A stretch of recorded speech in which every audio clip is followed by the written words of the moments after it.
Okay, you're on. Part 4, I think. Okay, possums. We've mashed for 4 hours.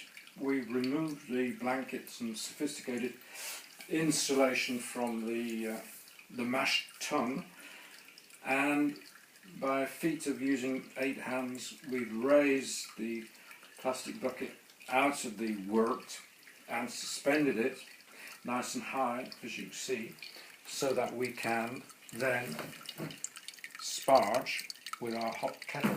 A few points.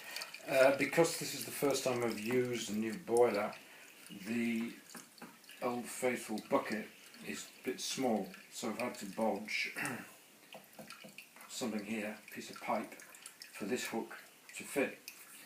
You sophisticates out there will have something a lot more appropriate. Basically, we have the grain from which we have most of the sugars now have been converted and ending up in there, and we want to wash out what remains in there with hot water. Now, the commercial boys mash for about an hour. I don't know how they manage to get a conversion in an hour, but they do. I've tried to mimic their temperatures, their ratio of grain to water, but we can't do anything like that, I don't think. They will have a very sophisticated system of sparging, which is basically a mist of hot water down there, which gets out more sugar than I can. I use a kettle, okay? And the technique is very straightforward. You just, as slowly as you can be bothered, dribble in. Perhaps we should remove our implements. Spoon. Thermometer. This was almost 65 when I finished, so that was pretty good insulation for something amateurish. Get rid of that. So the trick is you do this for as many times as you can be bothered. 4 would probably be a minimum. 6 would be good. Remember, you've only got 3 gallons there now, so you need to add, to make our 5-gallon brew, our 25-litre brew, another 2 gallons.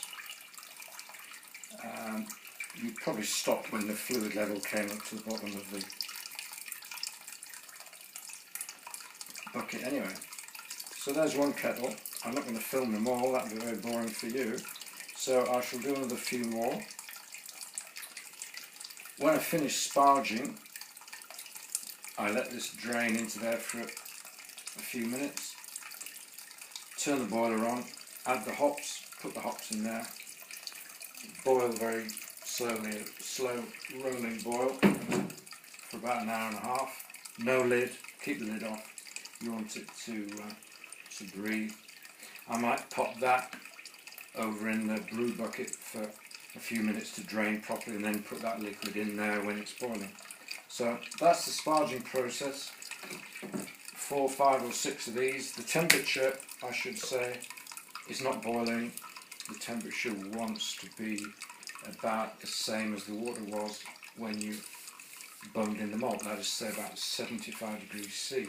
Much hotter than that, you leach out some bitter compounds, tannins I think, out of there. Much cooler than that, it's not doing a very good job. So that's the sparge, more or less, and we'll leave it there and take it up at the boil. See you later.